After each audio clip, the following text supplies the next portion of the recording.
Saudara kaum muslimin rahimakumullah, harta adalah amanat dan akan kita pertanggungjawabkan.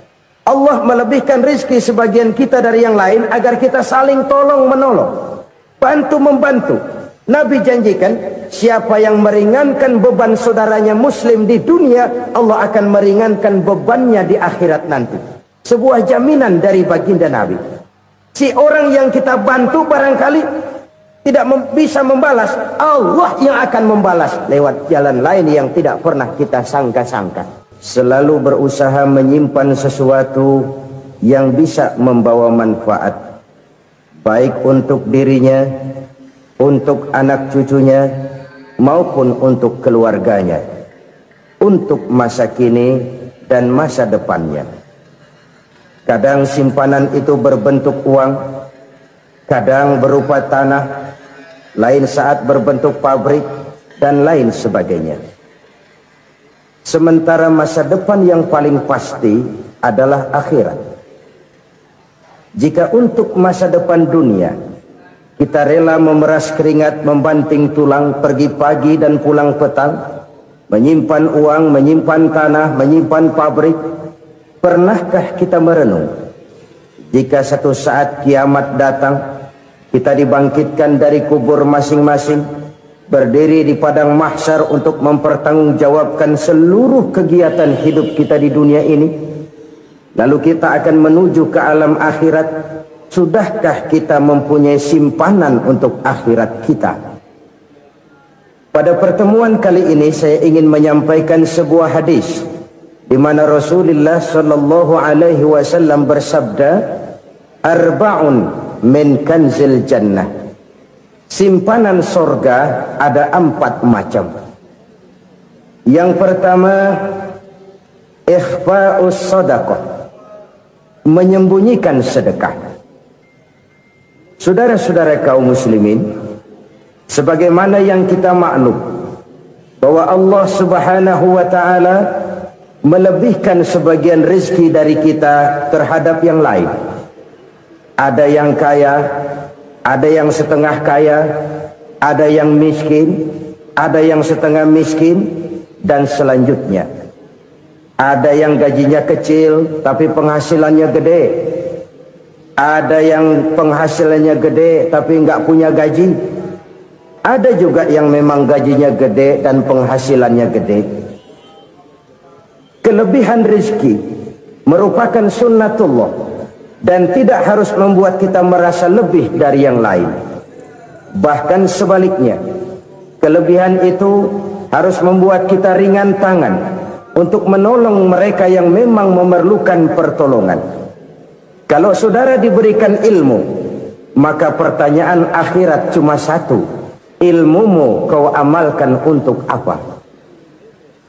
Kalau saudara diberikan umur yang panjang, pengadilan akhirat juga bertanya satu: umurmu kau habiskan di mana? Tapi kalau saudara diberikan harta, pengadilan akhirat akan bertanya dua: hartamu kau dapat dari mana? Kau belanjakan kemana? Dari mananya ditanya, dan kemananya juga ditanya. Oleh karena kita akan dimintakan pertanggungan jawab, maka amanah yang bernama harta ini harus kita gunakan dengan sebaik-baiknya. Ada penggunaan yang merupakan kewajiban, itu zakat namanya. Ada penggunaan yang sewaktu-waktu, itu infak namanya.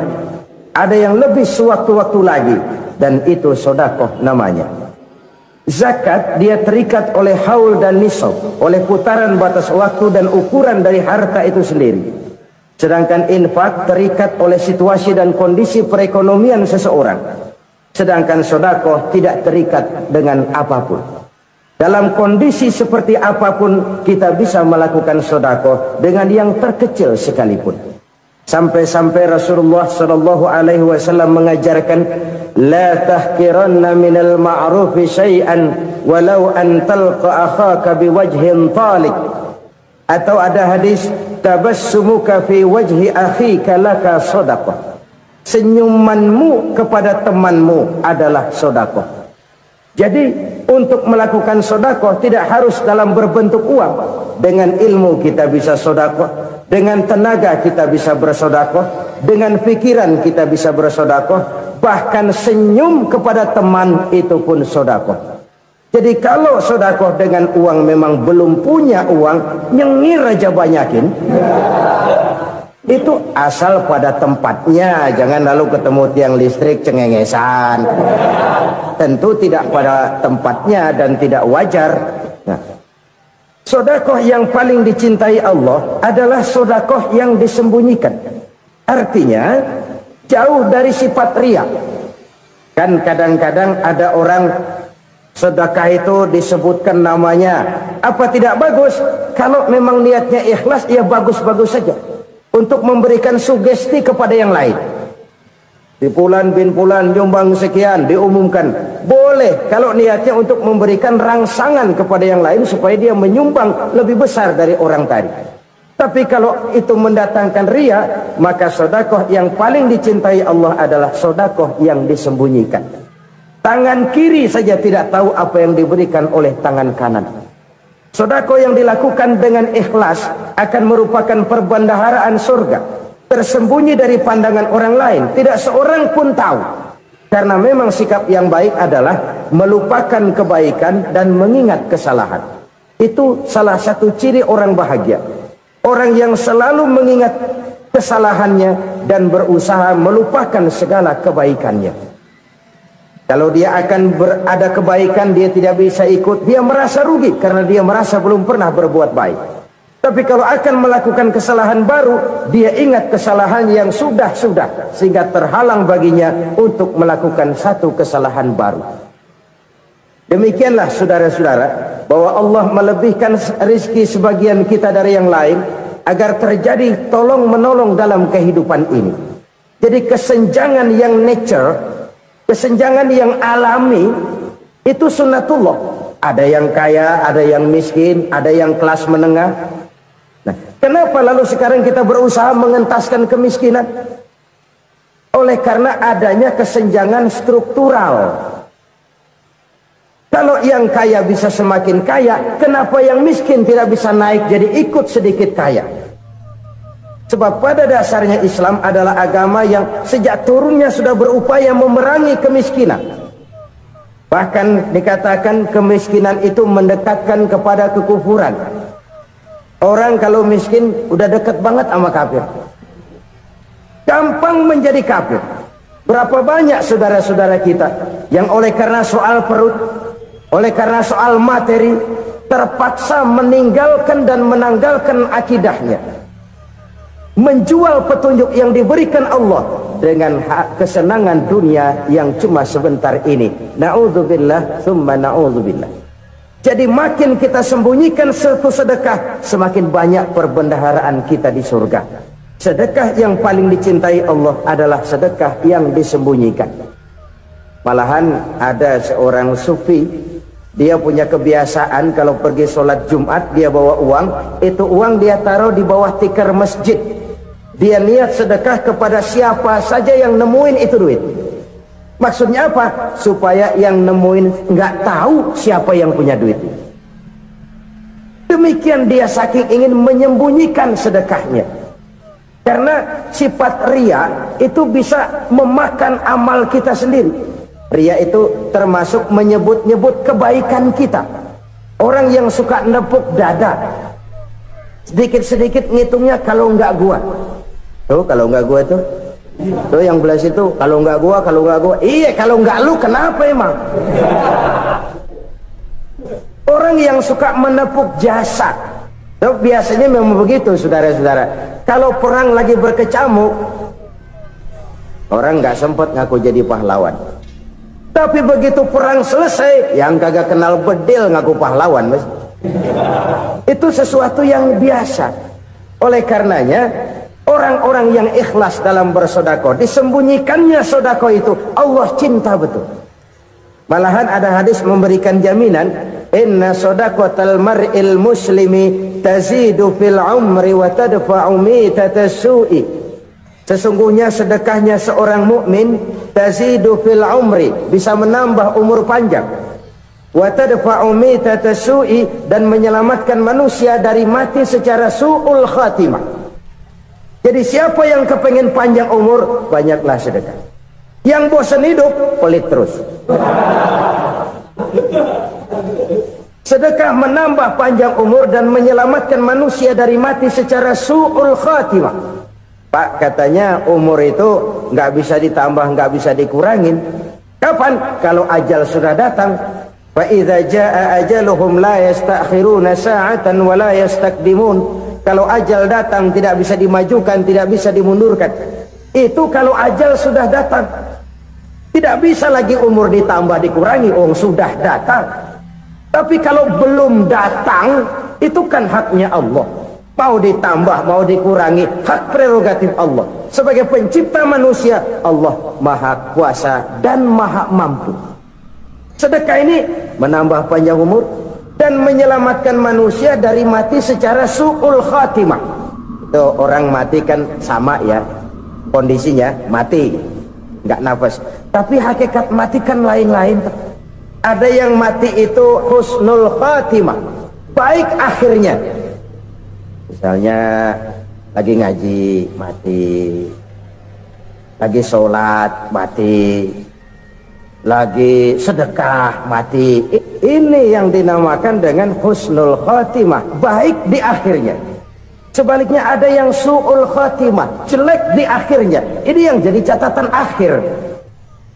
Lagi nyekek botol, mampus. Lagi banting kartu, modar. Su'ul khatimah, jelek pada akhirnya. Sedekah menyelamatkan manusia dari mati secara su'ul khatimah.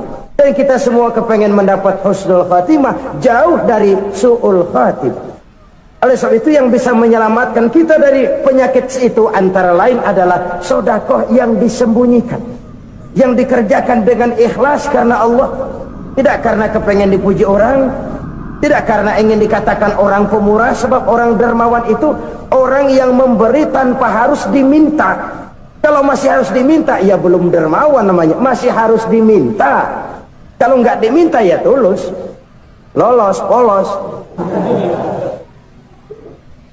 Saudara-saudara kaum muslimin rahimakumullah, harta adalah amanat dan akan kita pertanggungjawabkan. Allah melebihkan rizki sebagian kita dari yang lain agar kita saling tolong menolong, bantu membantu.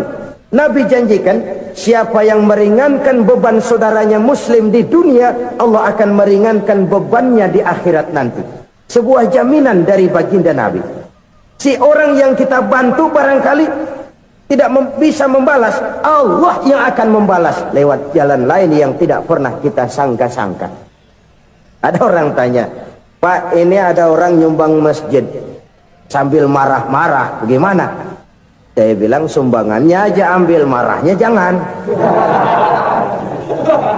Marahnya jangan diambil, itu urusan dia. Saudara-saudara kaum muslimin rahimakumullah, umat Islam ini kan umat yang punya potensi besar. Kadang kita merenung, kenapa kadang-kadang pembangunan masjid kok lambat sekali? Kalau hotel hari ini peletakan pertama, bulan depan peresmian. Supermarket hari ini peletakan batu pertama, minggu depan peresmian. Tapi kalau sudah yang namanya masjid, kadang-kadang peletakan batu pertama sekaligus jadi batu terakhir. 3 tahun, 4 tahun, campur nebar jalak di jalanan, duit dijaring kayak ikan sepat. Apa tidak ada orang Islam yang kaya? Banyak. Apa tidak ada pengusaha muslim yang jadi konglomerat? Ada. Lalu yang belum banyak itu yang komit terhadap nilai-nilai agamanya. Akhirnya kita jatuh jadi umat yang lemah. Belum ada pengusaha konglomerat muslim buka pabrik supermi cap beduk misalnya umpamanya atau pabrik kecap cap sorban supaya identitas keislamannya sedikit kelihatan. Kita jatuh jadi umat yang lemah karena potensi tidak terinventarisir dengan baik. Kita ini ibarat kompor yang cuma matengin nasi orang lain. Potensi kita dimanfaatkan oleh orang lain. Ukhuwah Islamiyah kita baru terbatas kepada silaturahmi. Ukhuwah di bidang ekonomi kita lemah, ukhuwah di bidang kebudayaan kita lemah, apalagi ukhuwah di bidang politik kita lebih rapuh lagi. Padahal ukhuwah itu adalah totalitas kehidupan manusia, menyangkut ipolek sosbud, memerlukan nilai-nilai ukhuwah. Jadi oleh karena itu mari kita menyadari di dalam harta kita, walaupun kita yang cari pergi pagi pulang sore peras keringat banting tulang, di sana ada harta anak yatim, di sana ada hak masjid, di sana ada hak pesantren, di sana ada hak jihad. Berbahagialah seseorang apabila dia oleh Allah dijadikan keran. Keran itu menyimpan air, tapi tidak untuk dirinya, tapi disalurkannya kepada mereka yang memang memerlukannya. Saudara-saudara kaum muslimin rahimakumullah, ini yang pertama. Jadi perbendaharaan surga adalah menyembunyikan sedekah. Orang lain nggak tahu, kita pun nggak pernah ngitung-ngitung. Kita anggap lewat begitu saja, padahal itu deposit akhirat. Satu. Yang kedua, perbendaharaan surga itu apa? Wa kitmanul musibah, menyembunyikan kesulitan. Kadang orang takut menghadapi kesulitan, tapi makin kita merenung, hidup ini kan sebenarnya urusan. Takut sama urusan ya jangan hidup. Tandanya orang hidup itu kalau punya urusan. Urusan melupakan problem, problem sering menimbulkan kesulitan. Kesulitan bukan untuk ditakuti, tapi untuk diatasi dan dicarikan jalan keluarnya. Siapa sih orangnya yang nggak pernah sulit-sulit? Makin tinggi status sosialnya, makin gede urusannya.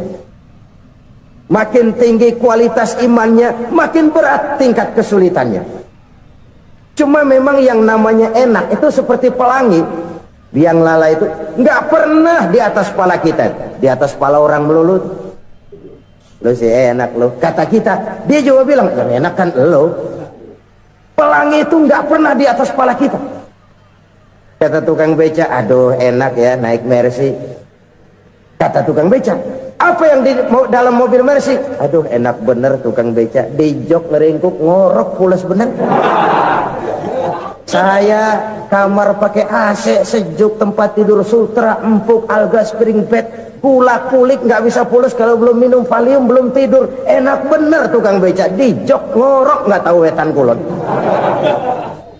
Di tukang beca bilang yang di Mercy enak, yang di Mercy bilang tukang beca enak. Inilah enak, nggak pernah di atas kepala kita, di atas kepala orang lain melulu enak itu. Nah saudara-saudara, yang merupakan perbendaharaan surga itu orang yang bisa menyembunyikan kesulitan, baik pribadi ataupun rumah tangga. Nih terutama rumah tangga yang jadi soalnya. Kadang-kadang kita ini kalau senang, sebaliknya kalau senang kita diam, kalem aja, cuek. Banyak banget duit kita bawaan, diam aja udah. Malah ketemu orang takut. Tapi begitu susah, sekampung tahu. Padahal Nabi mengajarkan perbendaharaan surga itu menyembunyikan musibah, menyembunyikan kesulitan. Kalau enak, cerita sama orang-orang. Kalau nggak enak, rasain sendiri, tekan sendiri, atasin sendiri. Kita kan sebaliknya, tenang kita diam, asal lagi susah, paling tidak kita nyari teman buat cerita kesusahan. Siapa orangnya yang nggak pernah susah? Cuma soalnya bagaimana kita mengatasi kesusahan itu sendiri. Begitu juga misalnya kalau orang sudah berumah tangga, itu orang tuanya harus menjadi tempat dia cerita yang enak-enak saja. Yang nggak enak rasain berdua, selesaikan berdua, atasin berdua. Jangan dibalik. Asal senang diam, giliran susah saja. Maknya laporan. Terbalik. Bisa menjaga security informasi. Maka nama bayam keluar diam, malah seluitan. Enak amat lo makan daging ayam. Security informasi. Saudara-saudara kaum muslimin rahimakumullah, ujian yang terberat itu yang pernah diberikan kepada para nabi para rasul, para aulia, para ulama, makin tinggi keimanan, makin berat bentuk kesulitan. Ayo saya kemukakan satu contoh saja. Ada seorang nabi yang kaya, nabi kaya, namanya Nabi Ayub. Iblis kalau orang begini kan keki, ibadahnya rajin, kaya. Ini yang kayak begini susah digodain. Kalau ibadahnya rajin, miskin, kali bisa disogok. Sini imannya mantap, ibadahnya rajin, kaya, nabi lagi. Oh, tapi namanya iblis nggak kurang akal. Laporan, Tuhan, kenapa Les? Ya ini bahasa saya, bahasa Qurannya sih nggak gitu. Itu hambamu yang namanya Ayub, dia rajin ibadah cuma karena dikasih kaya aja. Coba kasih miskin dia, berhenti dia sembahyang.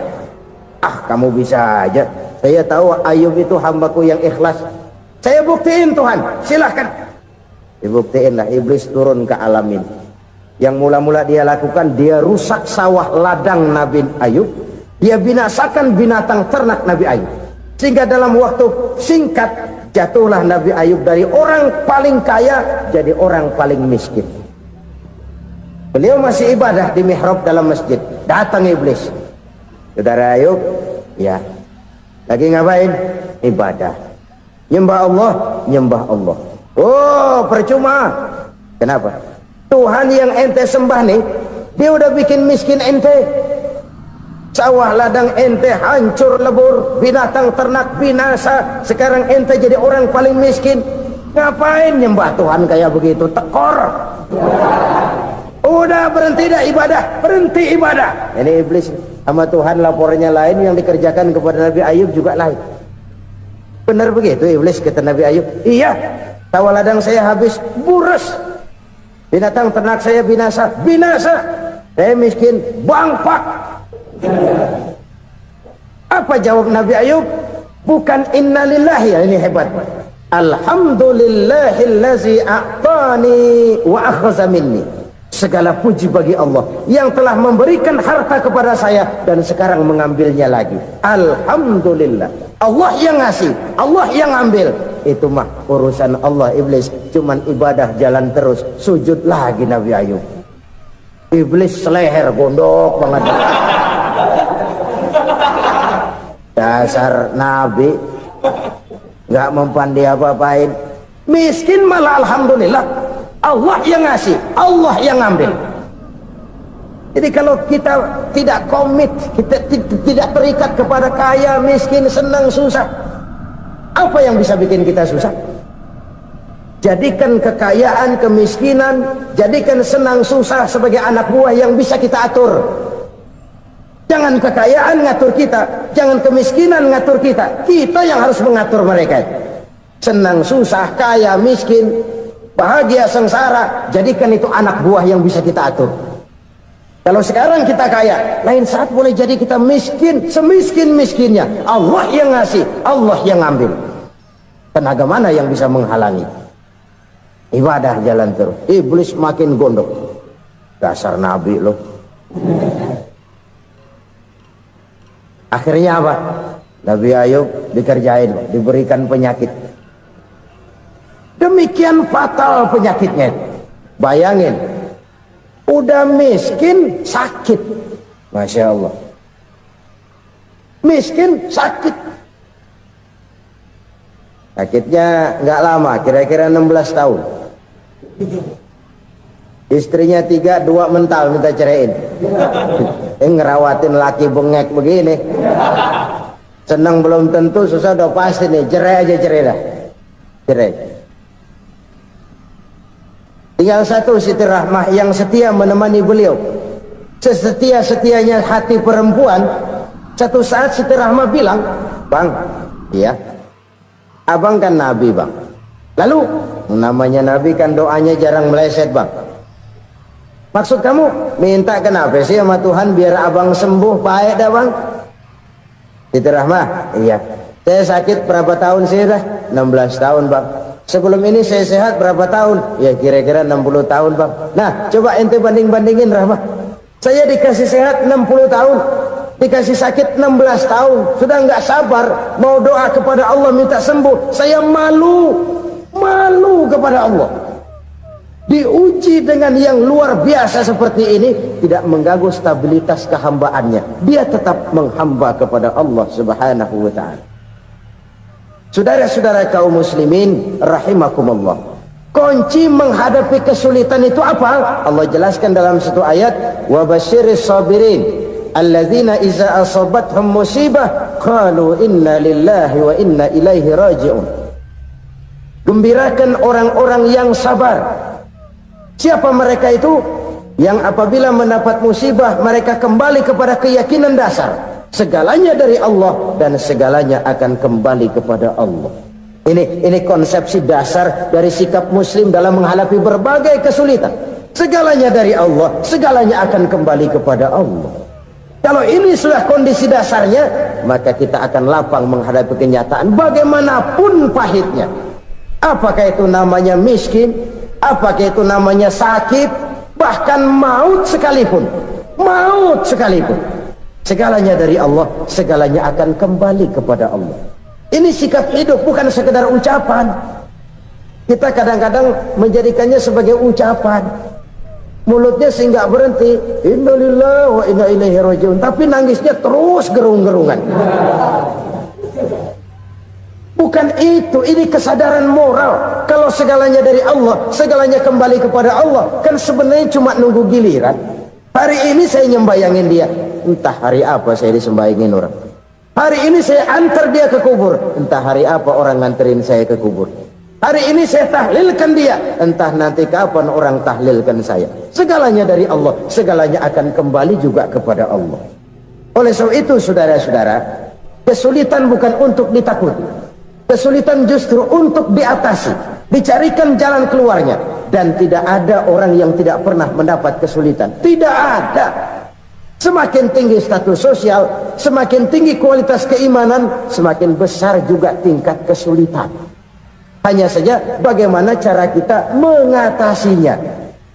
Dan Al-Quran menyatakan inna ma'al usri yusra. Di balik kesulitan itu pasti ada kemudahan. Roda itu berputar. Karena itu Rasulullah sallallahu alaihi wasallam mengingatkan kepada kita, ta'arraf ila Allah fir raha ya'rifka fis syiddah. Ingatlah kepada Allah di waktu kamu senang, supaya Allah ingat kepada kamu di waktu kamu susah.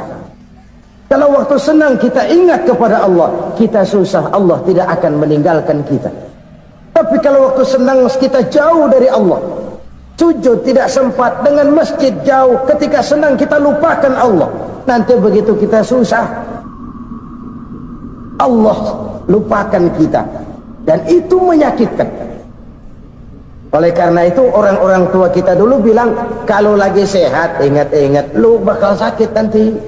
Kalau lagi kaya ingat-ingat satu saat kita bakal jatuh miskin.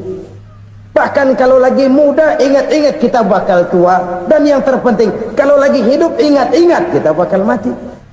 Saudara-saudara kaum muslimin rahimakumullah. Jadi yang kedua yang merupakan perbendaharaan surga, menyembunyikan musibah.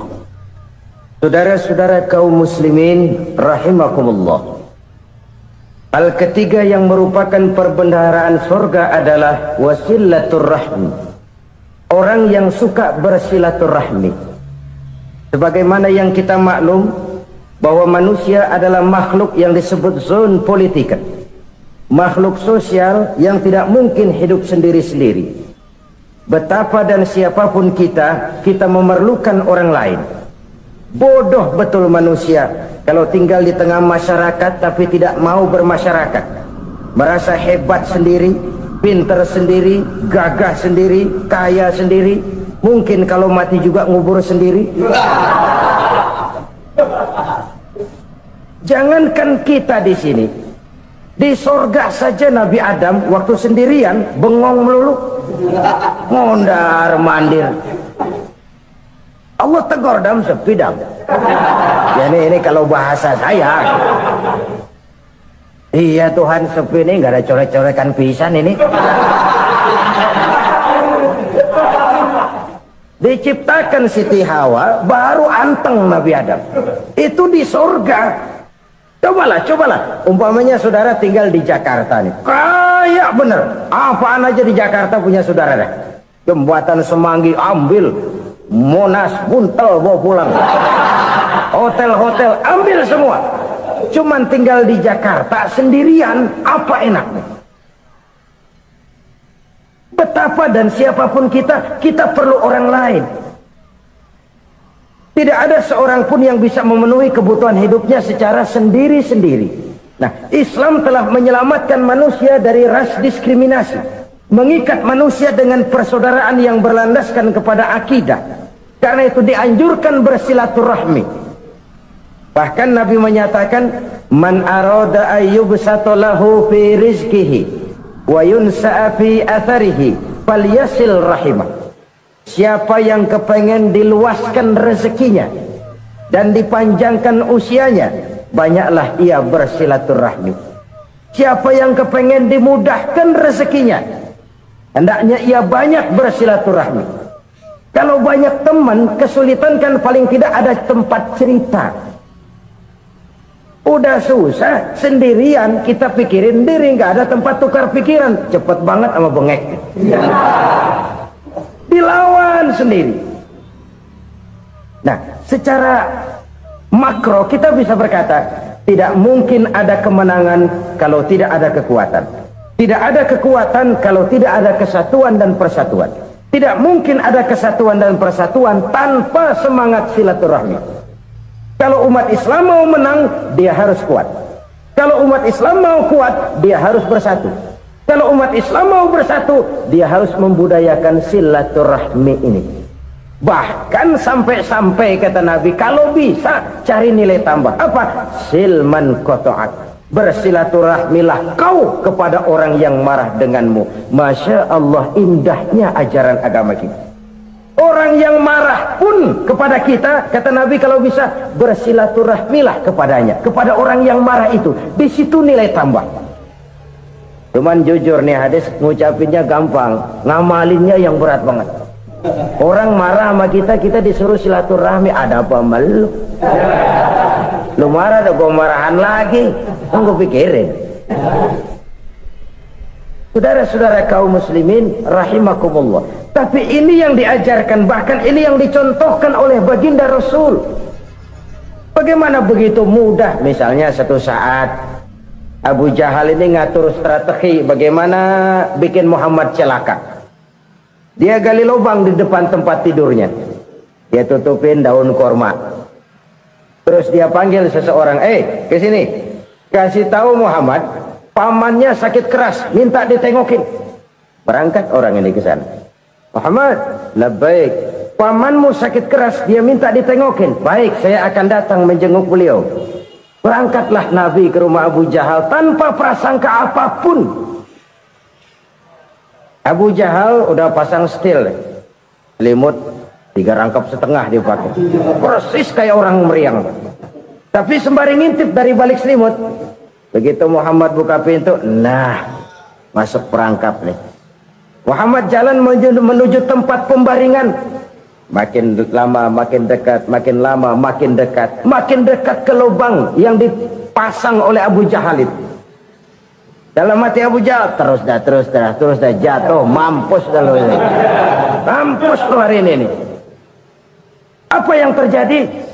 Malaikat Jibril datang. Muhammad, pamanmu cuma pura-pura sakit. Di depan tempat tidurnya ada lubang perangkap supaya kamu jatuh ke situ. Sudah, kamu pulang. Balik kanan Nabi. Sudah hampir jatuh ke lubang, balik kanan, pulang. Bayangin kecewanya Abu Jahal. Muhammad dikit lagi, Muhammad dikit lagi. Enggak paman, saya pulang aja. Emosi bangun dari tempat tidur, enggak sadar kalau lagi pura-pura sakit. Lompat ngejar Nabi, dia lupa dengan lubang yang dia gali. Pusrak, nyemplung sendiri ke dalam lubang.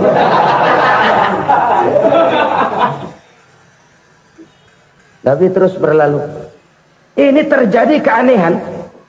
Jatuh ke lubang yang dia gali itu sebenarnya nggak terlalu dalam ya, antara 3-4 meteran lah. Tolong saya jatuh ke lubang ini. Datanglah pelayan-pelayannya itu. Angkat saya dari sini. Oh, yang ngulurin tambang. Satu gulung belum juga nyampe itu tambah. Kurang beli lagi ke warung. Sambung ulur lagi enggak juga bisa sampai. Wah ini kerjaan Muhammad ini. Tolong siapa salah seorang kamu ke rumah Muhammad, kasih tahu encangnya kecebur. Minta ditolongin. Sampaikan kepada Rasul. Kenapa? Pamanmu jatuh ke lubang, Muhammad minta tolong diangkatin. Tambang udah nyambung-nyambung nggak nyampe juga. Ya nanti saya datang saya tolong. Coba ini. Nyata-nyata orang berniat jahat mau mencelakakan dia. Datang dia menolong. Ini yang disebut air tuba dibalas air susu ya ini. Bukan sebaliknya. Air tuba dibalas air susu. Paman, kecebur ya? Iya Muhammad, tolong ini. Pegang tangan saya. Nabi ulurkan tangannya. Nyampe. Dipegang oleh Abu Jahal. Diangkat ke atas. Sampai atas. Apa kata Abu Jahal? Sihirmu memang hebat Muhammad. Udah ditolongin dikata sihir. Yang enak kita kemplang kan itu orang begitu. Urusan apa? Tapi inilah akhlak. Kalau bisa kamu bersilaturahmilah dengan orang yang marah kepadamu sekalipun. Orang marah kita tetap baik. So, kalau kita berbuat baik sama orang yang memang baik, rasanya sih biasa-biasa aja. Orang baik kita baik lagi, ya draw aja, belum ada nilai tambah di situ. Baru ada nilai tambah kalau kita bisa berbuat baik kepada orang yang nyakitin kita. Itu namanya kita setingkat di atas dia. Dia sakitin kita, kita berbuat baik sama dia. Dia pelit sama kita, kita baik sama dia. Dia marahin kita, kita deketin dia. Di situ kita punya nilai tambah. Jadi siapa yang ingin diluaskan rezekinya kata Nabi dan dipanjangkan umurnya, hendaklah ia banyak-banyak bersilaturahmi. Sederhana sebenarnya silaturahmi, tapi silaturahmi membangkitkan semangat kesatuan dan persatuan.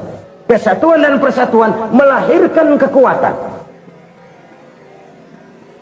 Dalam matematika 1 ditambah 1 pasti 2. Tapi di tengah masyarakat, 1 orang takut ditambah 1 orang takut, hasilnya jadi 2 orang setengah berani. Kenapa setengah berani? Karena udah berdua. Tadi pan takut sendirian. Kalau dia kumpul turu-turu takutlah jadi berani. Kita yang lemah, kita yang tidak berdaya, kita yang miskin, kalau mau kompak bersatu, apa yang nggak bisa kita kerjain? Apalagi tinggal di kota besar, pilihan cuma 2. Bertahan atau minggir. Bertahan atau minggir. Untuk bisa bertahan harus mampu bersaing. Untuk mampu bersaing harus punya keahlian. Keahlian harus ditunjang dengan pendidikan, ditambah oleh kekompakan sebagai umat. Udah miskin mencar mulu, orang injek kita. Orang nggak pandang urusan apa yang malu. Oleh karena itu silaturahmi pada hakikatnya merupakan roh dari ukhuwah yang diajarkan oleh agama kita. Bagaimana Islam menyelamatkan masyarakat manusia dari ras diskriminasi, mengikat manusia, dan tidak ada persaudaraan yang lebih indah selain persaudaraan yang diikat dengan nilai-nilai akidah. Sepanjang orang di jalan Allah, itulah saudara kita. Keluar dia dari jalan Allah, selesailah persaudaraan sampai di situ. Karena itu, kalau ingin menyimpan sesuatu di surga, banyaklah bersilaturahmi. Datang ke rumah ini, datang ke rumah itu, dan lain sebagainya. Itu simpanan kita di akhirat nanti. Ini yang ketiga. Saudara-saudara, yang keempat, perbendaharaan surga itu apa? Wa qawlu la hawla wa la quwwata illa billah. Ucapan la hawla wa la quwwata illa billah. Ibadah kan ada yang berat, modalnya besar. Bangun masjid berat, modalnya besar. Bangun rumah sakit berat, modalnya besar. Ada ibadah yang berat tapi modalnya ringan. Misalnya puasa. Puasa itu berat, mengendalikan nafsu. Kalau sekedar nggak makan nggak minum sih enteng, mengendalikan nafsu. Itu jihad terbesar, tapi kan modalnya ringan, cuma niat saja. Ini ibadah berat, modalnya ringan. Ada ibadah yang ringan, modalnya juga enteng. Seperti termasuk ucapan la haula wa la quwwata illa billah. tanpa sadar. La haula wala quwata illa billah. Nyelengin tuh di surga. Nyelengin, kita nggak terasa. Nyelengin simpenan akhirat. La haula wala quwata illa billah. Nyimpan lagi. Kaget. La haula wala quwata illa billah. Nyimpan lagi. Banyak simpenan. Walaupun sebenarnya yang dimaksud di sini adalah kesadaran batin bahwa tidak ada daya dan kekuatan kecuali Allah. Itu intinya. Kita memulai pekerjaan disunahkan baca bismillah, kan begitu? Apa itu? Kesadaran moral bahwa ini saya bisa kerjakan. Saya kerjakan ini dengan menyebut nama Allah. Kenapa? Kalau Allah tidak memberikan daya dan kekuatan, mana mampu saya kerjakan ini. Maka saya kerjakan ini dengan menyebut nama Allah. Bismillah. Kesadaran moral. Manusia hanya wajib berusaha, tapi nggak pernah wajib berhasil. Banyak hal-hal yang kalau kita renungkan secara rasio nggak mungkin, tapi jadi kenyataan. La haula wala quwata illa billah. Tidak ada daya dan kekuatan kecuali bagi Allah semata-mata. Kesadaran moral akan kelemahan dan keterbatasan makhluk bernama manusia. Kadang kita kagum dengan otak, tapi kita sering lupa sama yang bikin otak. Padahal bagaimanapun hebatnya otak, yang bikin otak pasti lebih hebat dari otak. Nggak percaya, silahkan otak-otakan. Inilah kecenderungan. Kita kagum dengan pesawat-pesawat mutakhir, bukan main, besi gede banget terbang itu. Alangkah hebatnya. Lalu apa yang bikin otak tidak lebih hebat dari itu semua? Kita puji laut. Apa yang bikin laut tidak lebih hebat dari laut itu? La haula wala quwata illa billah. Tidak ada daya dan kekuatan kecuali Allah. Apa yang bisa kita lakukan kalau tidak karena daya dan kemampuan yang diberikan oleh Allah kepada kita? Lahirlah sikap tawadu, rendah hati, tidak melonjak menjadi angkuh dan sombong, sadar akan kelemahan dan keterbatasan diri sebagai makhluk yang diciptakan oleh Allah Subhanahu wa taala. Jadi satu sisi ini ucapan yang berpahala, la haula, jadi wiridan. Pada sisi lain ini kesadaran moral, sikap mental, kesadaran batin bahwa yang punya daya dan kekuatan itu cuma Allah. Kita nggak pantas untuk sombong, sebab sombong itu pakaiannya Allah. Kita nggak sedang pakai pakaian Allah, kegedean. Dan makin kita renungi, makin terbentur. Apa sih yang bisa kita sombongin? Kita mau sombong apa? Kaya, pintar, itu kan semua relatif. Di atas langit masih ada langit lagi. Jadi oleh karenanya, marilah kita menyadari, manusia hanya wajib berusaha, tapi tidak pernah wajib berhasil. Yang berusaha saja tidak wajib berhasil, apalagi yang tidak berusaha. Islam bukan agama orang pemalas yang selesai sholat lalu endelohom, nggelenggem ayem-ayem. Tapi Islam bukan agama orang sombong yang setelah berusaha lalu tidak memerlukan Allah. Kita bisa saja bikin proyeksi, tahun sekian kita bakal panen besar menurut perhitungan otak. Tapi ada kejadian lain. Apa? Tikus ngambek. Habis itu dimakanin tikus, panen gagal.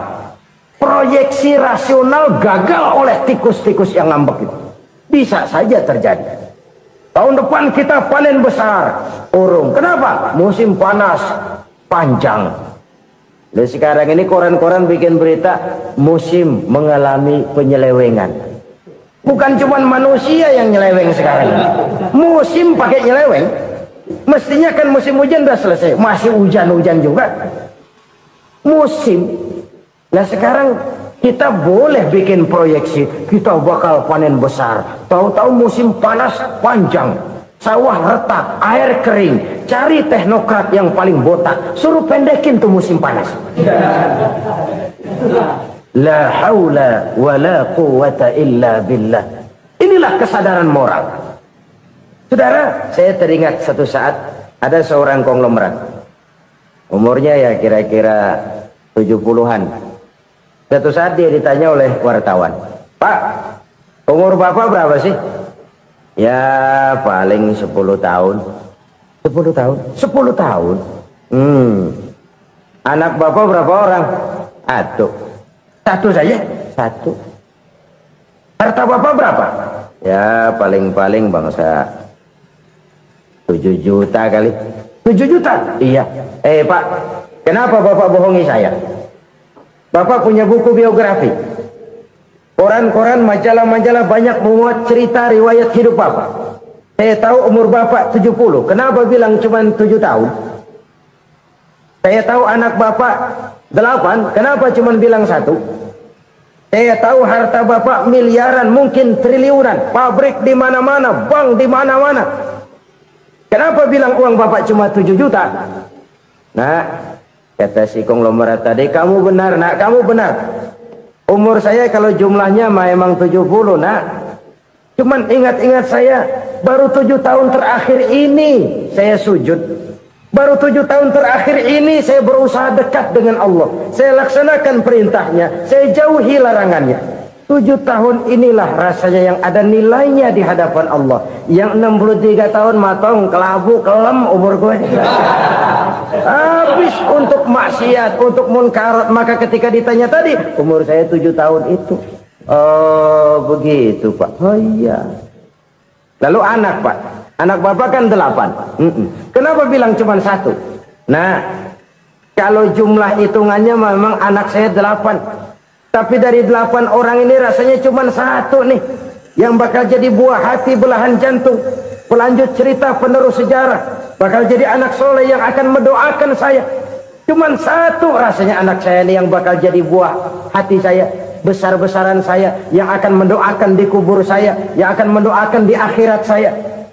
Yang 7 orang mana? Masya Allah, yang atu tenggeng, yang atu nyekek botol mulu, yang atu nggak karu-karuan.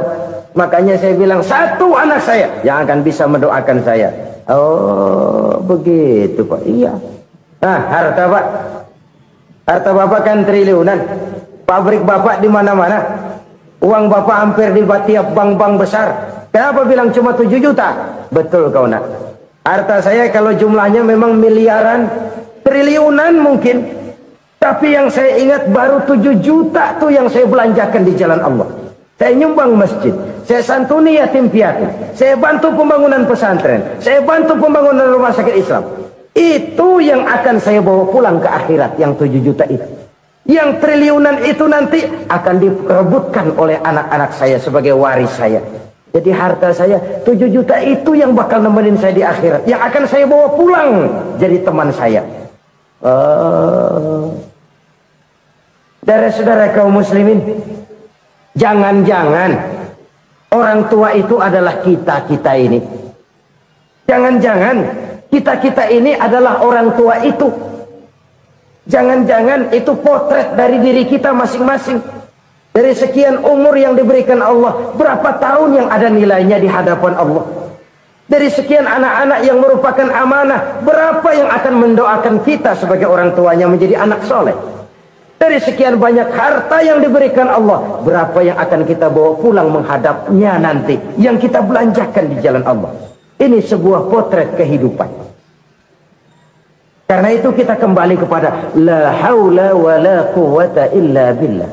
Kita wajib berusaha, kita wajib berikhtiar. Selebihnya segala daya dan kekuatan hanya milik Allah saja semata-mata. Satu kesadaran batin dari setiap pribadi muslim. Setelah ia berusaha dan berikhtiar, ia menyerahkannya kepada Allah Subhanahu wa ta'ala. Jadi satu sisi ini merupakan wiridan ucapan yang mengandung pahala. Pada sisi lain ini merupakan sikap batin dari seorang muslim di dalam ia menghadapi realitas kehidupan ini. Saudara-saudara kaum muslimin rahimakumullah. Kalau ini kita jadikan satu basis kehidupan, maka ini akan menyelamatkan manusia dari kemungkinan tergelincir menjadi orang yang lupa diri dan lupa darat. Sebab itu Imamul Ghazali berpesan, jadidis safinah fa innal bahra amiq wa khuziz zad fa inna safara ba'id wa khaffifil hamla fa innal hamla sadid. Perbarui selalu kapalmu karena lautan sangat dalam. Bawa bekal yang banyak karena perjalanan ini sangat jauh. Ringankan beban, karena kebanyakan beban akan menyakitkan. Alangkah indah kalimat ini, alangkah dalam makna yang terkandung di sana. Perbarui selalu kapalmu karena lautan sangat dalam. Apa artinya ini? Jaga mentalmu baik-baik.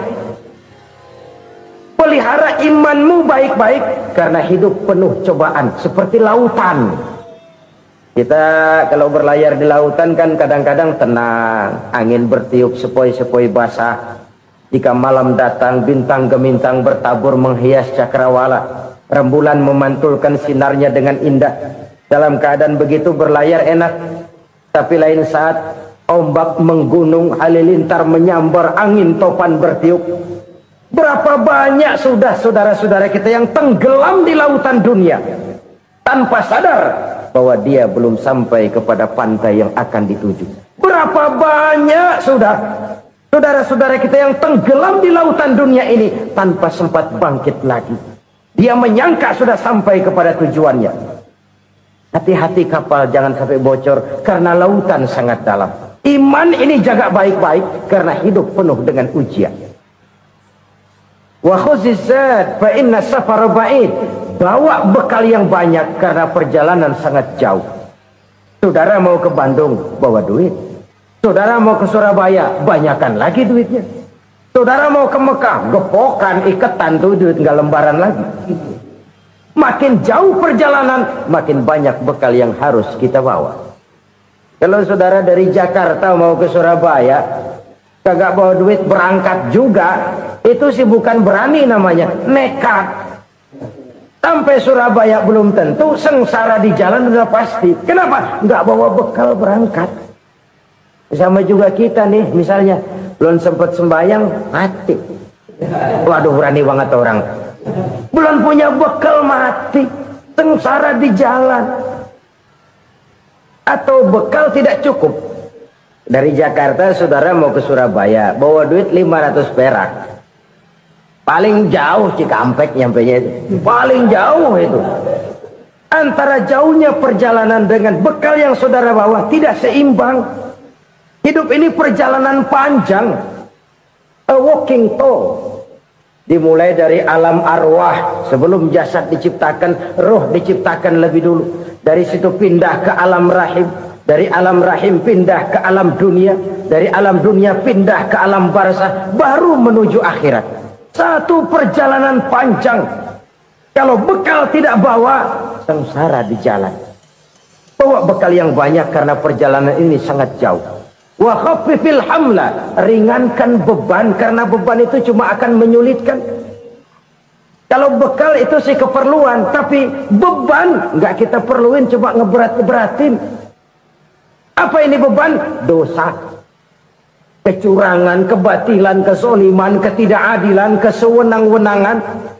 Itu akan jadi beban kita di akhirat. Alangkah celakanya, perjalanan panjang, bekal tidak bawa, beban kelewat banyak, alamat sengsara di jalan. Pahala tidak ada, dosa berlipat ganda. Na'udzubillah, summa na'udzubillah. Kalau kita rangkum nasihat Al-Ghazali dengan kisah si konglomerat tadi, kita akan mengambil kesimpulan. Pertama, bekal terbaik dalam menghadapi gejolak kehidupan ini tidak lain adalah iman. Yang kedua, pahala dan dosa. Dua hal kontroversial. Pahala adalah bekal, dosa adalah beban.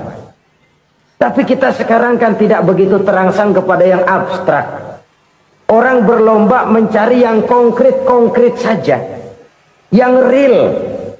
Kalau memang dosa, benjol dong. Kira-kira begitu. Kira-kira begitu. Persis orang Yahudi dulu. Orang Yahudi itu kan pernah minta kepada Nabi Musa. Ya Musa, lan nu'mina laka hatta narallaha jahrah. Musa, kami nggak bakal mau beriman kepada Allah kalau belum kami lihat Allah ada nongkrong di depan kami. Kalau memang Tuhan ada, taruh dong di depan kami. Mau yang konkret-konkret saja. Kalau memang dosa, benjol dong. Kalau memang pahala, berasa dong. Orang terangsang kepada yang real, yang konkret-konkret saja. Karena itu untuk mengejar dosa orang mau bayar, tapi untuk mengejar pahala walaupun tidak bayar orang segan. Ini yang dikatakan oleh Nabi, kamu mengharapkan ke surga tapi kamu berat melaksanakan sesuatu yang bisa membawa kamu ke surga. Kamu ingin jauh dari neraka tapi tiap saat kamu lakukan perbuatan-perbuatan yang justru menjerumuskan kamu ke neraka. Idda'aitum an-najata minan nar wa ramaitum fiha anfusakum. Kamu ingin selamat dari neraka tapi kamu lemparkan diri kamu ke neraka. Kamu ingin masuk surga, tapi berat sekali kamu melakukan perbuatan-perbuatan yang bisa menyampaikan kamu di surga. Saudara-saudara kaum muslimin, rahimakumullah. Jadi hal keempat yang merupakan perbendaharaan surga adalah la haula wa la quwwata illa billah. Satu sisi ini merupakan ucapan yang memperberat timbangan akhirat. Pada sisi lain ini merupakan sikap hidup seorang muslim. Kesadaran batin yang sangat dalam bahwa tidak ada daya dan kekuatan kecuali Allah. Dan itu kita simbolkan pada saat memulai pekerjaan dengan Bismillah, dengan menyebut nama Allah. Satu kesadaran moral, saya hanya bisa melakukan ini karena diberikan daya dan kekuatan oleh Allah. Lahirlah sikap tawadu, rendah hati, tidak melonjak menjadi angkuh dan sombong. Saudara-saudara, sampai sini dulu jumpa kita kali ini. Semoga 4 perbendaharaan surga ini dapat kita lakukan, yang kelak akan merupakan bekal kita di kemudian hari nanti. Amin ya rabbal alamin.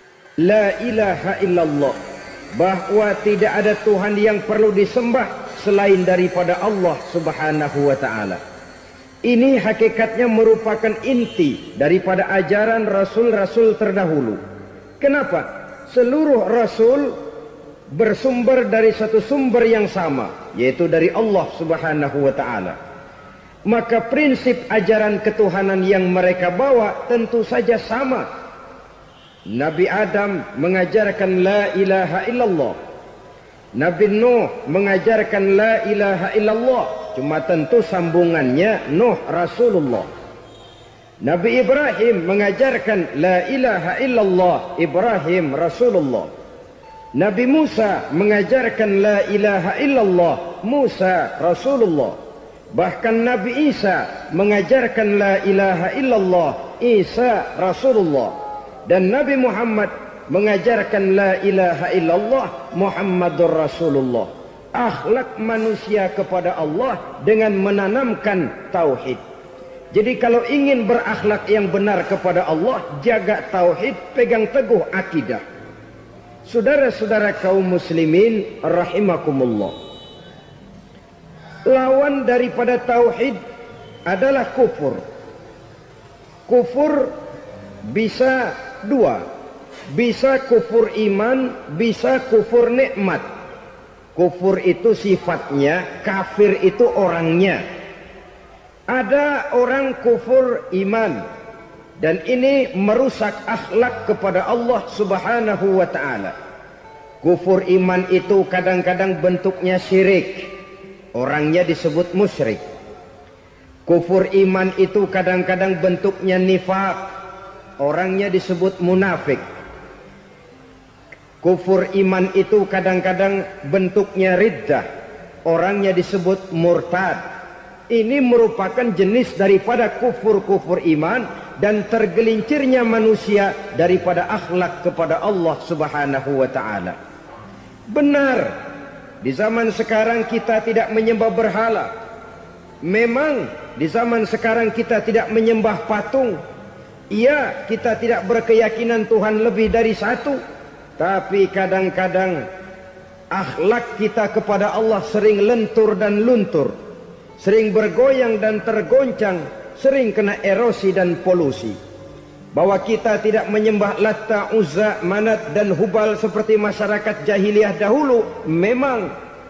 Tapi Latta zaman sekarang, Uzza zaman sekarang, Manat dan Hubal di zaman sekarang, berhala-berhala di abad kita sekarang ini, kadang-kadang bernama harta, kadang-kadang bernama wanita, kadang-kadang bernama tahta, mungkin juga bernama Toyota, sesuatu yang lebih kita agungkan daripada Allah, menjelmalah dia menjadi berhala-berhala di zaman kita sekarang ini. Manakala kita di kantor sudah lebih takut kepada kepala bagian kita daripada kepada Allah, maka Tuhan kita barangkali adalah kepala bagian kita. Manakala kita sudah lebih takut kepada manusia daripada kepada Allah, bergeserlah akhlak kita kepada Allah, mengagungkan manusia dan menomorduakan Allah. Maka di zaman sekarang akhlak kita kepada Allah sering kena erosi, sering kena polusi. Mungkin karena sulitnya lapangan kerja, tingginya tensi ekonomi, persaingan hidup yang makin tajam, sulitnya mencari lapangan kerja, orang kadang-kadang nekat, sedikit pertimbangan, picik pandangan, mudah melakukan potong kompas, sehingga terjadilah perbuatan-perbuatan yang memelencengkan akhlak kita kepada Allah Subhanahu wa ta'ala. Kadang-kadang terjebak mempercayai selain daripada Allah. Kadang-kadang terjebak di dalam mengagungkan yang selain daripada Allah lebih dari yang seharusnya. Terkenalah akhlak kita kepada Allah jaringan-jaringan erosi dan polusi. Kufur sebagai lawanan daripada tauhid merupakan sifat daripada orang yang tidak berakhlak kepada Allah. Bentuknya pertama bisa syirik. Syirik itu artinya meyakini ada Tuhan lain selain daripada Allah. Itu yang namanya syirik. Jadi percaya Tuhan ada, cuman Tuhannya kelebihan. Itu yang disebut syirik, dan itu merupakan cerminan dari akhlak yang rusak kepada Allah Subhanahu wa ta'ala. Berkeyakinan Tuhan lebih dari satu, berkeyakinan bahwa Tuhan itu beranak atau diperanakkan, atau mengagungkan sesuatu sama dengan Allah, atau menjadikan yang selain Allah sebagai tujuan akhir daripada perjalanan kehidupan ini, maka itu sudah terjebak kita dalam musyrik. Dan syirik satu dosa yang tidak berampun. Bahasa kasarnya, yang namanya syirik itu jenis bapak moyangnya dosa. Saudara-saudara, sebab itu saya pesan, kalau memang terpaksa, biasanya yang tinggal di kota-kota besar itu kalau tidak kepengen dosa kan susah. Kalau terpaksa harus bikin dosa, cari yang kecil-kecil saja, yang kira-kira taubatnya gampang. Umpamanya pulang sholat Jumat nukar sendal, umpama, yaitu jelas dosa. Tapi dosa yang taubatnya agak mudah. Jangan sampai terjebak ke dalam syirik, menyekutukan Allah. Kalau sudah menyekutukan Allah, Allah dimadu, murka benar Allah kepada kita. Innallaha la yaghfiru ayyushraka bih wa yaghfiru ma duna dzalika liman yasha. Allah tidak akan memberi ampun kepada orang yang menyekutukannya dengan sesuatu, tapi Allah mau mengampunkan dosa yang selain itu bagi orang yang dikehendakinya. Jadi orang-orang yang sudah terjebak syirik, menyekutukan Allah, meyakini ada Tuhan lain selain daripada Allah, meyakini Tuhan beranak atau diperanakkan, bagaimanapun baiknya mereka di dunia, bagaimanapun sosial jiwanya, bagaimanapun pemurah tangannya memberikan santunan dan pertolongan kepada orang lain, kalau sudah syirik, seluruh nilai kebaikannya akan tidak ada gunanya lagi, karena tidak ada tempat nilai kebaikan itu bergantung. Sedangkan kita berbuat baik agar diterima oleh Allah. Kalau Allahnya marah kepada kita, siapa yang akan menerima nilai kebaikan itu sendiri? Ini bentuk yang pertama. Yang nyata-nyata menyembah berhala, syirik. Yang nyata-nyata beriktikad Tuhan lebih dari satu, syirik. Atau yang tersamar. Yang tersamar itu yang sering jadi penyakit kita. Saya sejak ada perkutut ini di rumah, perkutut, Saudara-saudara, yang merusak akhlak kepada Allah, yang merusak tauhid setelah syirik, bisa juga berbentuk nifak. Nifak itu sifatnya, orang yang punya sifat nifak disebut munafik. Asal katanya dari nafakun. Nafakun itu satu lubang yang punya dua muka, seperti goa, ada tempat masuk, ada tempat keluar. Maka munafik orang yang punya dua muka. Kalau bahasa kita, pandai bermain minyak di atas air. Manis jika berhadapan, balik belakang lain bicara. Sehingga apa yang dinamakan nifak, kata Imam Ali Al-Jurjani dalam kitab ta'rifatnya, izharul imanu bil lisan wa kitmanul kufri bil qalbi. Menyatakan, menampakkan iman dengan lidahnya, tapi menyembunyikan kekafiran dalam hatinya. Dengan kata lain, lidahnya mah iman, hatinya mah kafir. Padahal hati itu yang dilihat, padahal hati itu yang dinilai. Kenapa lidahnya mengaku iman? Ya mungkin karena kepepet, mungkin karena kepentingan, mungkin karena ingin mencari kelemahan orang, lalu dia pura-pura beriman. Tapi sesungguhnya hatinya kufur. Ini merupakan penyakit munafik. Dan terus terang, menghadapi orang munafik jauh lebih berat daripada menghadapi orang kafir. Kenapa? Munafik ini kan musuh dalam selimut. Mau dibilang musuh nyata-nyata, apalagi di zaman Rasul ya, ketika periode Madinah, berat sekali menghadapi orang munafik. Mau dibilang kafir, kalau ketemu assalamualaikumnya medok juga. Mau dibilang mukmin, di belakang ngegerundel, nyari-nyari penyakit, nyari-nyari lantaran, mencari-cari gara-gara. Kalau kafir jelas kafirnya, kalau musyrik jelas musyriknya. Tapi munafik, di depan kita dia mengaku beriman, di belakang kita dia caci maki kita. Maka demikian rupa watak orang munafik, Allah benci betul. Sampai dalam Quran orang munafik itu divonis innal munafikin fid darkil asfal minan nar. Orang-orang munafik di dasar jurang neraka yang paling bawah, keraknya neraka.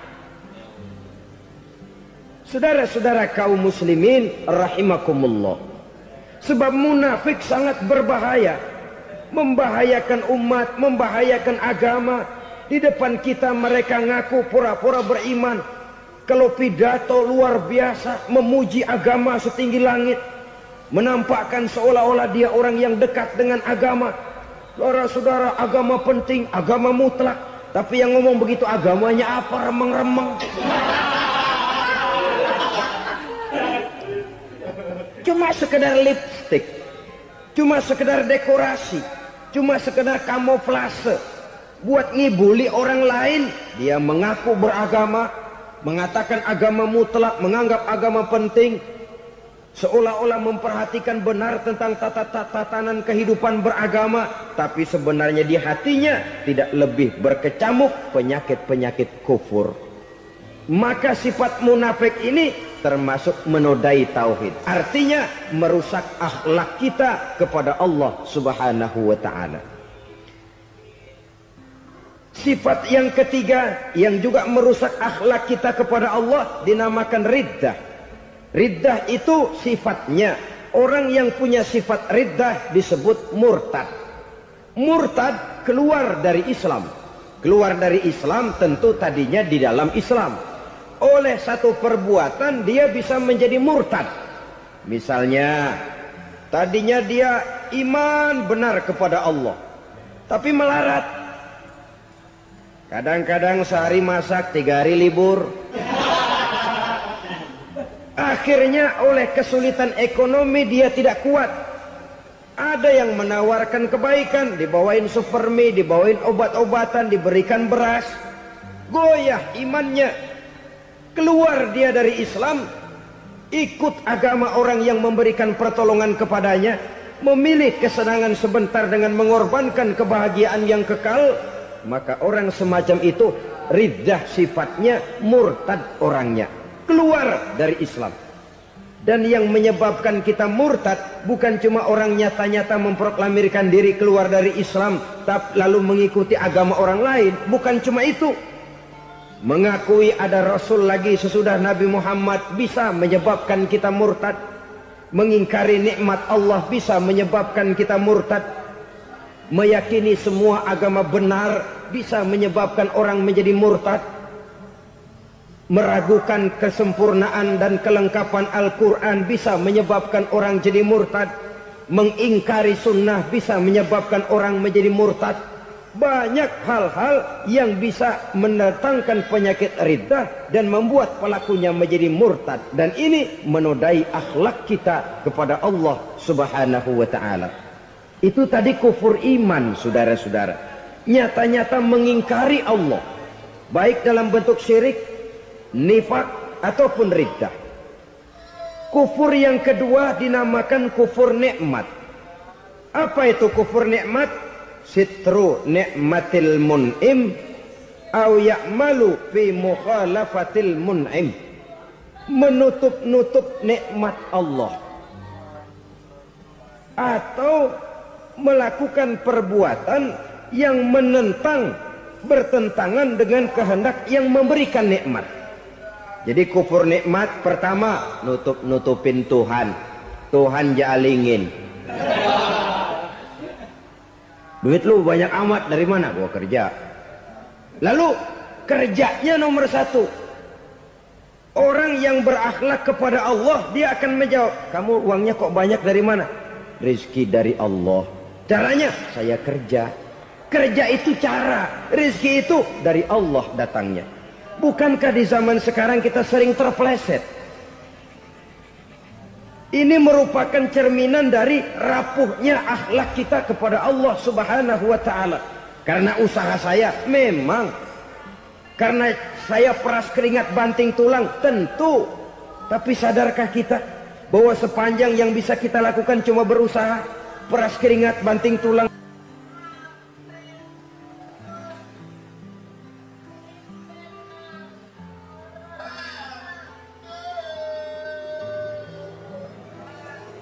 Soal rizki, soal jodoh, soal maut, kitakah yang mengatur? Kitakah yang menentukan? Subhanallah. Manusia sungguh tidak berdaya menghadapi tiga hal paling pokok ini. Rezeki, kita cuma bekerja. Kitakah yang menentukan? Tidak. Kita berusaha saja, rezeki belum pasti dapat. Apalagi kalau kita tidak berusaha. Jangan terjebak dalam fatalisme. Belum perang udah nyerah. Emang dasar rezeki datangnya dari Tuhan, gak usah kerja, dan ntar juga kalau dia datang. Dari mana datangnya? Kerja saja belum tentu dapat rezeki, apalagi kalau tidak kerja. Yang jelas usaha perlu kepastian, itu urusan Allah. Ini akhlak kepada Allah Subhanahu wa ta'ala. Jodoh juga begitu. Kita berusaha, kita berupaya, Allah menghendaki lain jadinya. Maut juga begitu. Siapa sih yang pengen ngadepi maut? Siapa sih yang pengen mati? Siapa sih yang pengen ketemu malaikat Israel? Tidak seorang pun kalau ditanya, kecuali mereka yang putus asa ya. Kalau otaknya masih normal, mau mati mesti belakangan dulu udah dikit. Tapi yang satu itu, saudara, kalau dia sudah datang, tenaga mana yang bisa menolak?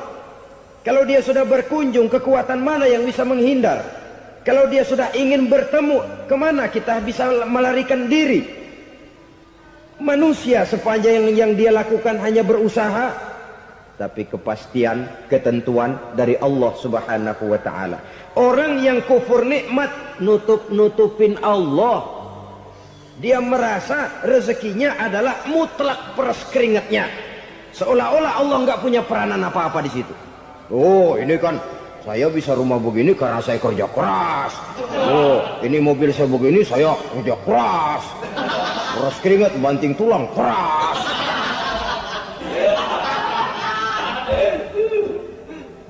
Saudara-saudara kaum muslimin rahimahkumullah. Jadi menutup-nutupi Allah. Akibatnya nanti kalau dia berhasil, Allah ketutupan. Kalau dia gagal, orang lain dicaci maki, dicari kambing hitam. Nah, kambing hitam kan mahal. Karena orang sering cari-cari kambing hitam. Jarang orang mau jujur kalau bertemu kesulitan lalu mencari sebab pada dirinya sendiri. Yang paling enak ya nyalain orang. Lo begitu. Orang lain yang paling enak kita salahin. Au ya'malu fi mukhalafatil mun'im, atau dia melakukan sesuatu yang tidak sesuai dengan kehendak yang memberikannya nikmat. Diberikan kita tangan, mulut sih nggak berhenti, terima kasih Tuhan, alhamdulillah saya dikasih tangan. Cuma nih tangan enteng mat nabokin orang mulu. Itu sudah mukhalafatul mun'im, bertentangan dengan kehendak yang memberikan nikmat. Diberikan harta, mulutnya mah basah, terima kasih Tuhan, alhamdulillah dikasih harta, tapi pelitnya minta ampun, kikir koret medit.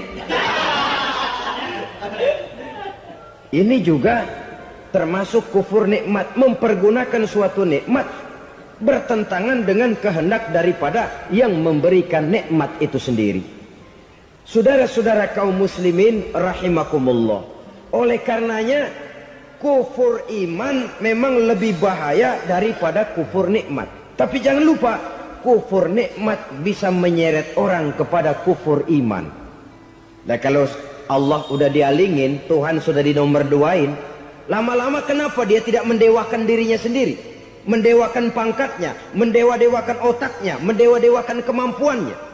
Pada awalnya dia memang cuma kufur nikmat, tapi lambat laun kalau ini tidak diobati secara pasti orang akan mengarah kepada kufur iman.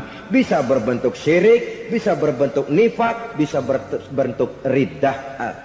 Saudara-saudara, oleh karena itu menjaga akhlak kepada Allah mutlak penting. Sebab apa? Kita tidak berakhlak kepada manusia saja, kita dikucilkan dari pergaulan. Kalau kita tidak berakhlak kepada Allah, dikucilkan oleh Allah. Hadis qudsi menyatakan, man lam yashkur ala na'ma'i wa lam yasbir ala bala'i falyakhruj min tahtis sama'i falyatlub rabban siwaya. Kata Allah, siapa orang yang tidak mau bersyukur terhadap nikmat yang aku berikan kepadanya dan tidak mau sabar terhadap ujian yang aku berikan kepadanya, falyakhruj min tahtis sama'i, persilahkan saja keluar dari kolong langitku, waliyatlub rabban siwaya, tolong cari Tuhan lain selain daripada aku. Murka Allah, diusir, cuman gak kedengeran aja. Siapa yang tidak mau syukur terhadap nikmatku, siapa yang tidak mau sabar terhadap ujian yang aku berikan kepadanya, persilahkan keluar dari kolong langitku ini, cari Tuhan lain selain aku. Langit Tuhan yang punya, Tuhan kita lawan, diusir dari kolong langit, mau pindah ke kolong mana?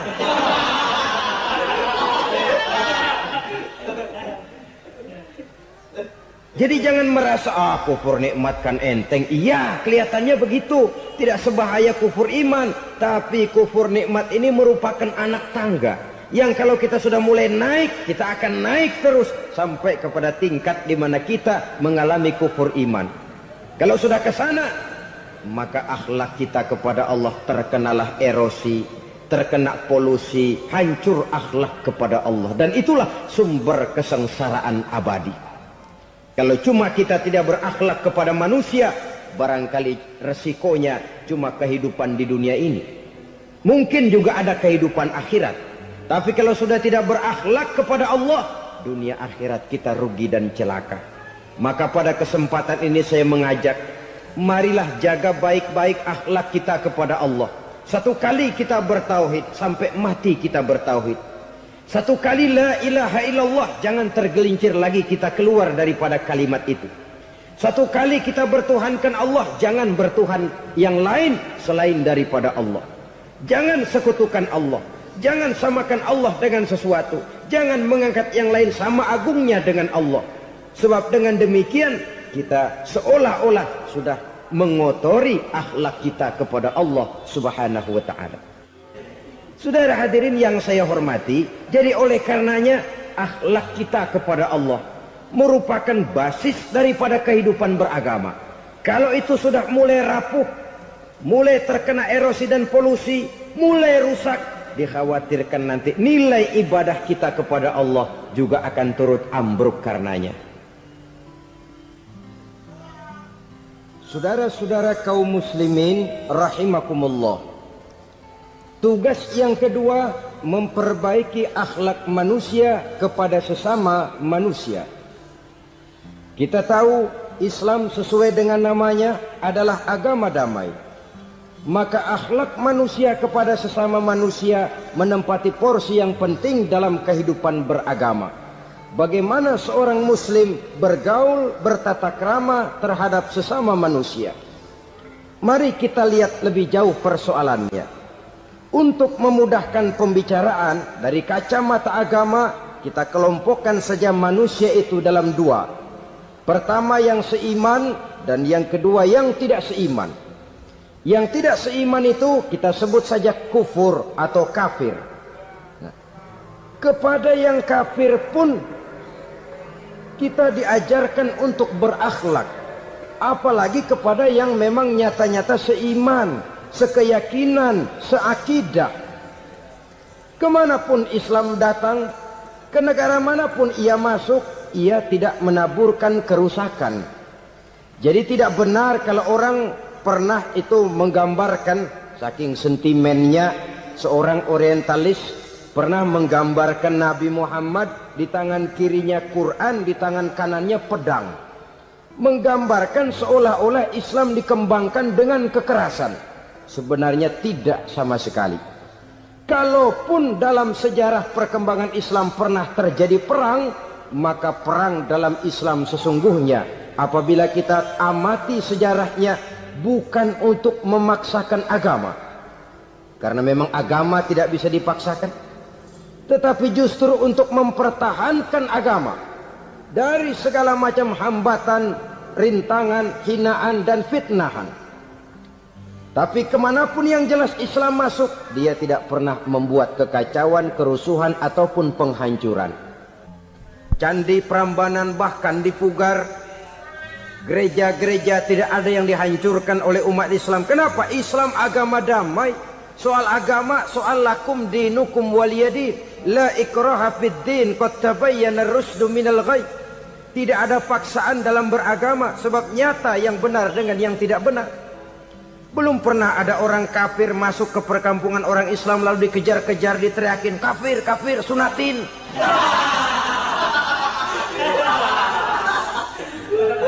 Belum pernah. Kenapa? Islam menghormati orang lain agama. Nah, yang kafir ini macam-macam saudara. Ada kafir harbi. Nah, ini kafir kerok. Ini kafir yang nyata-nyata memproklamirkan permusuhan kepada umat Islam. Nyata-nyata mengganggu ketenangan umat Islam. Kafir yang seperti ini yang boleh diperangi. Misalnya kita mau sembahyang Jumat dijagain, nggak boleh sembahyang Jumat, getok palanya. Kafir harbi artinya tantangan perang datang dari mereka, bukan kita yang mulai, mereka yang buka front. Prinsipnya umat Islam tidak boleh mencari-cari musuh, tapi pun tidak boleh lari kalau ketemu musuh. Musuh jangan dicari, ketemu jangan lari. Karena itu kesan seolah-olah umat Islam ini teroris, umat Islam ini destroyer, umat Islam ini sering menimbulkan keonaran, kerusakan. Sungguh satu fitnahan yang sangat keji. Umat Islam adalah umat yang cinta damai. Islam di masa perkembangannya masuki Eropa melalui Selat Gibraltar, Jabal Tariq, memasuki Spanyol. Islam tidak pernah meruntuhkan gereja.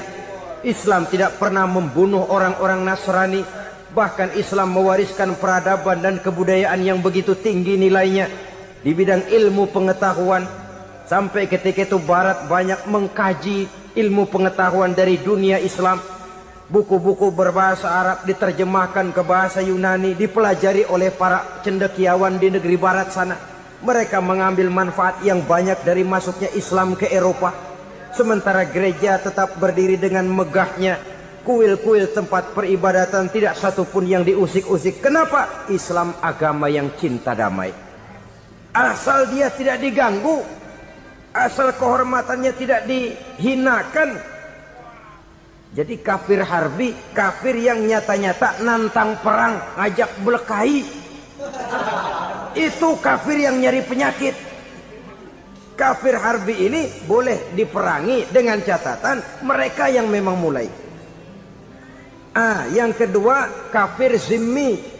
Kafir zimmi, kafir yang hidup di tengah mayoritas muslim, tapi mereka mau hidup dengan aman, damai, tenang. Mereka wajib dilindungi. Bahkan Nabi pernah memberikan satu jaminan, man azazimiyan faqad azani. Siapa yang mengganggu orang kafir zimmi sama saja dengan mengganggu saya. Kehormatannya dijaga, harta bendanya dilindungi, anak istrinya pun dilindungi. Dan ini jadi kenyataan. Saudara bisa lihat di negara-negara yang mayoritas penduduknya beragama Islam, orang-orang kafir di luar Islam hidup dengan tenang, aman, damai. Di Saudi Arabia, di luar tanah haram, di luar Mekah dan Madinah, banyak orang-orang kafir mencari nafkah. Mereka tenang, aman, dilindungi undang-undang. Begitu di Mesir, begitu di negara Indonesia yang berdasarkan Pancasila ini. Kehidupan beragama menimbulkan gairah, rukun, tenang, aman, damai, sepanjang tidak saling ganggu, tidak saling usik, menghargai orang yang sudah beragama, tidak menjadikan penganut suatu agama sebagai sasaran dari dakwah agama lainnya. Saudara-saudara kaum muslimin rahimakumullah. Jadi memang oleh Al-Quran kita dianjurkan asyidda 'alal kuffar ruhama bainahum. Tegas kepada orang kafir, kasih sayang kepada sesama muslim. Tapi tegas bukanlah berarti marah-marahan, bukan berarti musuh-musuhan, bukan ngajaki perang. Tegas dalam arti punya garis tentang kehidupan beragama, lakum dinukum waliyadin. Soal kehidupan sosial, mari kerjasama. Bangun jalan, ayo rame-rame. Siskamling, mari bebarengan. Bikin puskesmas, mari sama-sama. Tapi kalau sudah soal agama, itu tidak perlu ada toleransi agama. Yang perlu toleransi antar umat beragama. Kalau umatnya mau kerjasama silahkan, tapi tidak menyangkut soal ibadah. Jangan kerjasama di bidang ibadah.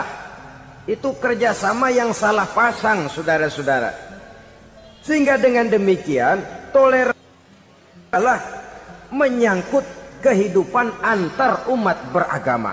Sedangkan agama sendiri punya coupling yang nyata. Sehingga dengan demikian tegas kepada orang kafir dalam arti kita punya satu kepribadian. Tidak ngambang.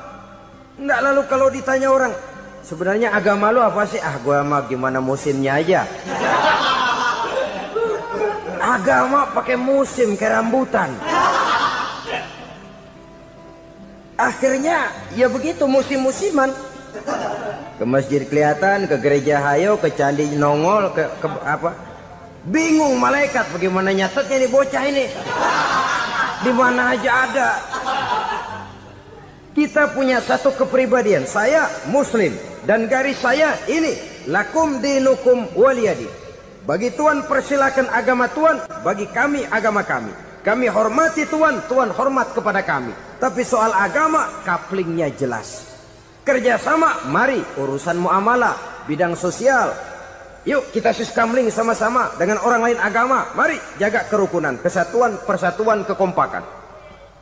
Perbaiki jalan yang rusak, mari sama-sama. Mendandani jembatan yang runtuh, mari sama-sama. Tapi sembahyang, couplingnya lain-lain. Sebab Nabi juga dulu pernah ditawarkan begitu loh sama kafir jahiliyah dulu Quraisy itu. Sudah Muhammad, sekarang begini saja, kita join aja daripada marah-marahan. Hari ini saya oke menyembah Tuhanmu Allah. Besok gantian kamu menyembah Tuhan kita Latta, Uzza, Manat dan Hubal. turun, qul ya ayyuhal kafirun la a'budu ma ta'budun. Soal ibadah kaplingnya jelas, tidak boleh dicampur adukkan. Sebab kalau tidak, kita akan mulai kehilangan identitas diri, dan disitulah krisis kehidupan keyakinan beragama dimulai dari krisis identitas. Hujan gede kan mulainya gerimis dulu. Di mana-mana ya gerimis dulu. Gerimis makin lama makin gede. Kita akan mulai dengan kehilangan identitas diri. Dari sana nanti kita malu mengakui keislaman kita. Kalau orang Islam malu mengakui keislamannya, ini kan ironi, menyedihkan. Ngakui Islamnya saja malu, menonjolkan keislamannya malu. Tidak ada rasa bangga beragama. Padahal ini modal dasar. Hanyalah dengan rasa bangga beragama kita lalu konsekuen. Bukan bangga yang tidak konsekuen. Wah, pokoknya kan gua kan Islam. Agama yang paling benar. Tapi hidupnya sendiri jauh dari tuntunan Islam. Itu bangga yang tidak beralasan. Bangga yang tidak perlu dibanggakan sebenarnya. Kebanggaan yang membuat kita konsekuen dan dekat dengan kehidupan beragama. Jadi dengan demikian saudara-saudara, kepada non-muslim kita juga harus berakhlak. Bukankah ini sudah dicontohkan oleh Rasul? Bagaimana beliau disambiti orang di Taif, yang menyambiti malah didoakan. Bagaimana Suraqah mau membunuh beliau, malah Suraqah didoakan. Bagaimana Abu Jahal dan Abu Lahab saking mangkalnya. Ini Abu Jahal pernah gali lubang di kamarnya sendiri, di depan tempat tidurnya. Setelah dia gali lubang, ditutupin pakai keraras korma. Lalu dia tarik selimut, belagak meriang. Dia pesan pesuruhnya, bilangin Muhammad encangnya meriang. Pamannya sakit, minta ditengokin. Nabi dengan segala husnuzonnya berangkat nengokin. Abu Jahal dari balik selimut ngintip. Itu dia Muhammad, itu dia tuh. Dia tuh masuk Dani, masuk. Mulai dia jalan, senang Abu Jahal. Terus. Begitu ke pelosok, masuk ke lubang, gue pendem terus lalu. Memang niatnya mau mencelakakan Nabi. Sudah tinggal beberapa langkah lagi Nabi akan berjalan ke arah lubang itu. Malaikat Jibril ngasih tahu, Muhammad, Abu Jahal pamanmu cuma pura-pura sakit. Di depan tempat tidur itu ada lubang sudah dia gali untuk menjerumuskan kamu. Sudah balik pulang. Balik badan Nabi. Sudah hampir mau melangkah, kakinya malah muter pulang. Abu Jahal yang ngelihat Nabi sudah hampir jatuh nggak jadi, balik pulang. Lupa kalau lagi sakit. Udah Muhammad buruan sini. Ke pintu dia kejar. Dia lupa sama lubang yang dia gali. Begitu dia kejar, dia yang ke pelosok masuk ke dalamnya. Sejak saat itu ada pepatah, man hafara hufratan waqa'a fiha. Siapa yang suka nggali lubang, dia sendiri bakal terpelosok ke dalamnya. Jatuh dia ke lubang yang dia gali. Padahal ya paling banter 2 atau 3 meter paling dalam. Dari dalam lubang itu dia teriak-teriak, Muhammad, tolongin, pamanmu kecebur. Kasih tahu Muhammad, kasih tahu, datang lagi lah pesuruhnya. Muhammad, pamanmu Abu Jahal kecebur, minta tolong diangkatin. Sudah diulur tambang, habis sambung lagi, nggak bisa sampai. Masa iya, cuma kamu yang bisa nolong. Apa yang dilakukan Nabi? Balik mau nolongin. Akhlak. Kita kalau ada orang gali lubang buat nyeburin kita, dia sendiri yang kecebur. Gorok gua kagak lemin loh. Mati sekalian dah. Nabi mah enggak, balik nolongin tuh Abu Jahal. Kenapa paman kecebur? Iya Muhammad, tolong, tambang udah diulur-ulur, sambung-sambung nggak sampai. Aduh kasihan paman, nih pegang tangan saya. Nabi cuma ulurin tangan, nyampe dipegang oleh Abu Jahal. Diangkat ke atas. Nyampe atas, apa kata Abu Jahal? Tambang bergulung-gulung nggak nyampe, kamu cuma pakai tangan doang kok bisa Muhammad, hebat banget sihirmu. Mukjizat dia bilang sihir, udah ditolongin nyelak lagi, kan yang enak kita injak palanya. Orang dulu bilang wah katanya nolongin anjing kejepit, udah selesai ditolongin malah yang nolong digigit. Saudara hadirin yang saya hormati, kepada orang-orang kafir kita harus berakhlak, menghormati mereka, tidak memaksakan satu keyakinan dalam batas-batas yang ditolerir oleh agama, yaitu pada masalah-masalah sosial dan muamalah. Itu kepada non-muslim, apalagi kepada sesama muslim. Baik akhlak kepada orang tua, akhlak kepada guru, akhlak kepada jiran atau tetangga, itu semua termasuk dalam akhlak kepada sesama manusia. Akhlak kita kepada orang tua, kadang-kadang kita orang timur ini ketularan orang barat. Engkongnya dianggap CS, salaman main kedet aja, halo kong. Engkongnya berhalo di bengong. Saudara-saudara kaum muslimin rahimakumullah, akhlak yang tua kepada yang muda, akhlak yang muda kepada yang tua, kepada jiran dan tetangga, kepada sanak famili dan handai tolan, pendeknya kepada sesama muslim. Tetangga ada haknya, ada hak tetangga yang kalau kita berakhlak itu harus dipenuhi. Contoh kecil, kalau saya beli radio, itu saya dong boleh berpikir, ini radio saya beli pakai uang saya setel di rumah saya, sekeras-kerasnya ada apa sama orang lain? Radio gua, yang beli gua pakai duit gua, gue setel di rumah gue, ada urusan apa sama orang lain? Itu kalau menurut saya. Tapi tetangga sebelah saya kan bisa juga ngomong begitu. Mata gue, yang ngantuk gue tidur di rumah gue, kenapa suara radio lu masuk kemari? Ketika itulah lalu kebebasan saya nyetel radio dibatasi oleh kebebasan tetangga saya yang mau tidur. Ini sudah akhlak namanya.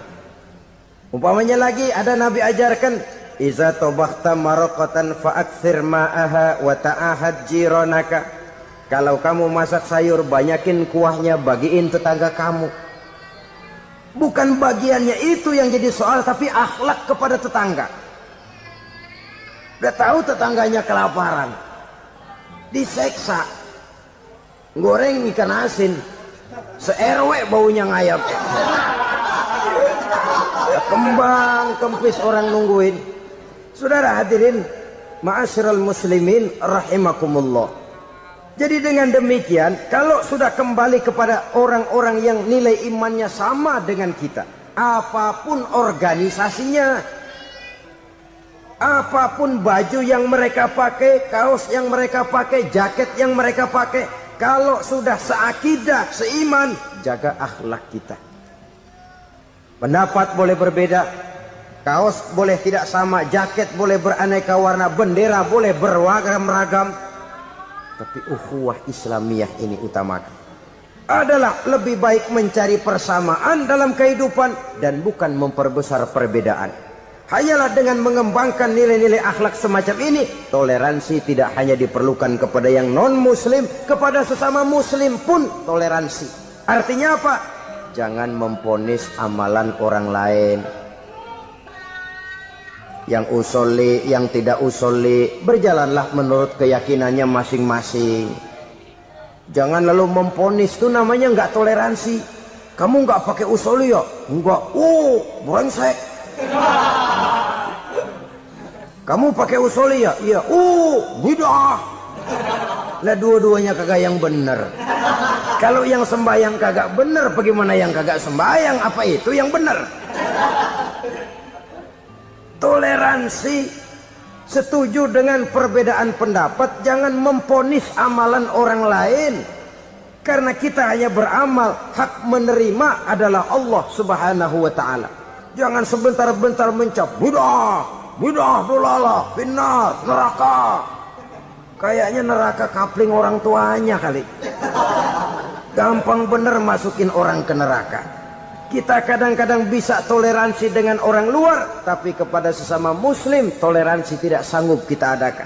Mengklaim merasa kita yang benar, orang lain salah semua, itu tidak toleransi namanya. Mentang-mentang jadi ustadz, nih satu-satunya ustadz di sini ya, semuanya mesti ngaji kemari. Kalau nggak ngaji kemari, Islamnya kurang tapi bener. Toleransi. Saudara-saudara kaum muslimin rahimakumullah, lapang dada menghargai orang yang berbeda pendapat, apalagi kalau perbedaan pendapat itu menyangkut hal-hal yang tidak prinsipil, menyangkut hal-hal yang sekunder dalam kehidupan beragama, menyangkut masalah-masalah yang dalam bahasa fikih disebut soal-soal furu'iyah. Tidak usah menyebabkan kita bersih tegang. Kepala sama hitam pendapat boleh berbeda dan halal. Bahkan Nabi mengatakan ikhtilafu ummati rahmatun. Perbedaan pendapat di kalangan umatku bahkan menjadi rahmah, sepanjang perbedaan pendapat itu diiringi dengan rasa toleransi. Tapi kalau sudah main baku hantam, main klaim, memponis orang lain, akhirnya timbullah keretakan. Jangan heran kadang-kadang satu masjid dua kelir. Ya soal kelir boleh kelar-kelir, boleh kelar-kelir. Tapi kalau harus terlalu mencolok menyebabkan timbulnya keretakan, saya kira yang akan turun bukan lagi rahmah tapi bala. Bala akan menimpa kita, jatuh kita menjadi umat yang lemah. Oleh karena di antara kita sendiri, sesama kita tidak pandai bertoleransi, tidak lapang dada. Ada anak muda kelihatannya mau majuan dikit, yang tua curiga. Nih, kalau dia maju pasaran gua bangkrut dong nih. Lalu ditekan tuh anak ditekan melejit. Kadang-kadang yang tua maksudnya baik, mau memelihara, yang muda salah terima. Kan tua kejemur. Dari dulu sampai sekarang gitu-gitu doang. Anak kemajuannya. Padahal yang tua barangkali maksudnya juga baik, mau memelihara.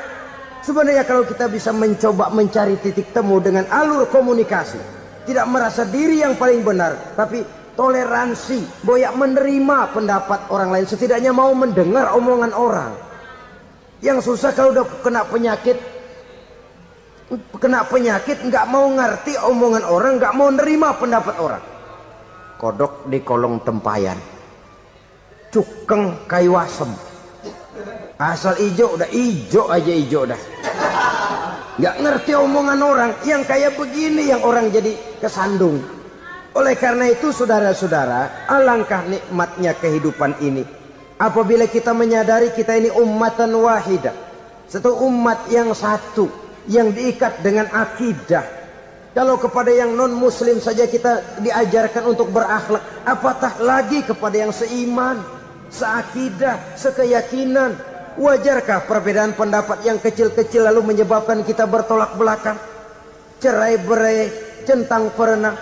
Bila bertemu di jalan yang satu menyisih ke kiri, yang lain menyingkir ke kanan. Kalaupun juga bercampur di tengah kumpulan orang banyak, persis air dengan minyak. Yang atu melengos, yang atu madep mojok. Orang lain senyum, dia mau pada manyun. Saudara-saudara kaum muslimin rahimakumullah, realita ini walaupun tidak enak, pahit, tapi masih hidup di sebagian masyarakat kita. Ini yang perlu kita atasi. Soal toleransi kepada orang lain, sejarah sudah membuktikan. Mari kita jangan cuma bisa mengajak orang lain, umat lain untuk bertoleransi dengan kita, tapi kepada sesama kita. Toleransi ini perlu kita tegakkan, perlu kita bina. Terutama di dalam kita menuju bentuk ideal daripada konsep ukhuwah Islamiyah ini, yang memang selalu kita akan cari bentuk-bentuk idealnya sejalan dengan perkembangan situasi dan kondisi yang dihadapi oleh umat. Perbedaan organisasi, perbedaan kepentingan organisasi tidak seharusnya menyebabkan kita merasa meremehkan orang lain dan mengangkat diri, mengklaim diri sebagai yang ter. Jadi dengan demikian, apabila yang pertama tadi akhlak kepada Allah dinamakan hablum minallah, maka yang kedua ini merupakan hablum minan nas. Jikalau baik akhlak kita kepada Allah, baik akhlak kita kepada manusia, nikmat rasanya menjalani kehidupan. Kadang-kadang orang akhlaknya kepada manusia baik, tapi kepada Allah tidak baik. Hormat sama yang tua, menyayangi yang muda, sama tetangga rukun, tapi sama Tuhan nggak mau sujud. Ini baik kepada manusia, tapi tidak berakhlak kepada Allah. Atau sebaliknya, sujudnya sama Allah mah tekun, bener, khusyuk, bahasanya juga fasih, luar biasa. Tapi sama manusia sombong, takabur, ujub, merasanya dia doang yang paling benar. Sebab iblis itu ya, itu kadang-kadang datang lewat hati, dan memang selalu markasnya di situ. Kalau dia tidak bisa menggoda kita dengan yang lain, dia tumbuhkan sifat ujub. Dia bisikin, wah, memang di kampung ini yang paling banyak ibadahnya ente. Yang lain mana, lihat tuh kerocok semua.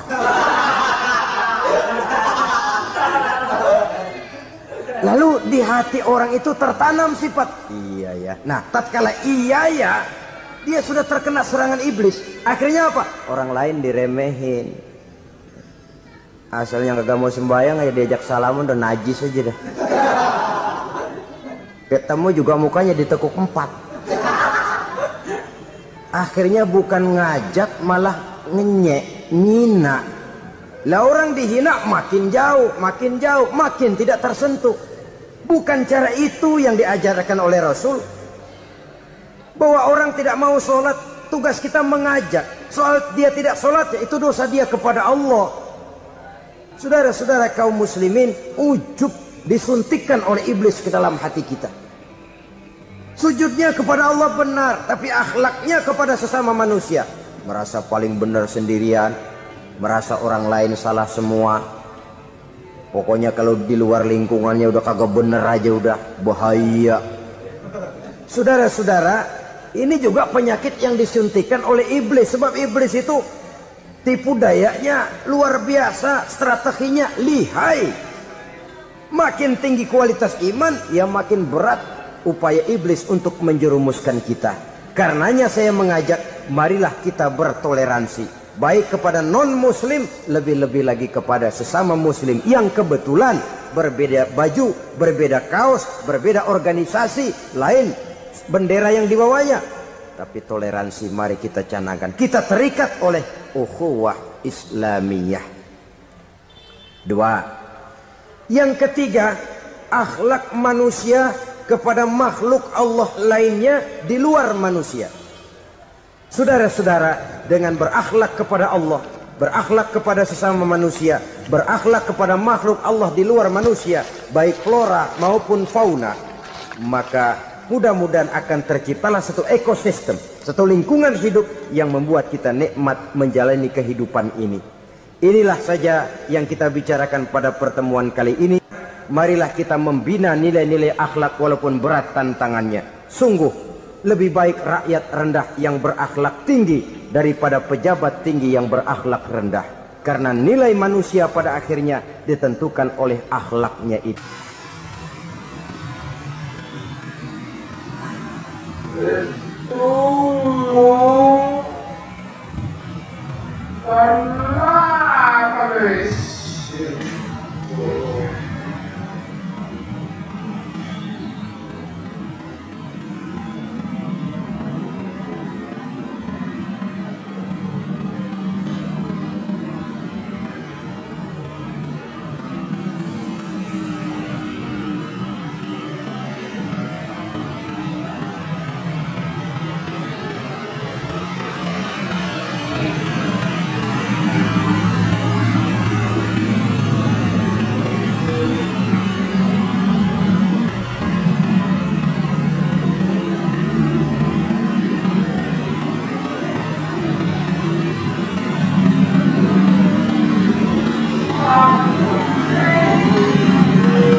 Semangat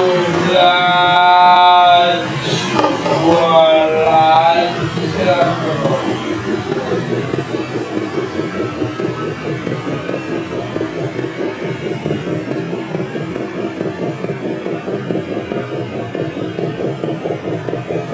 Lebih suka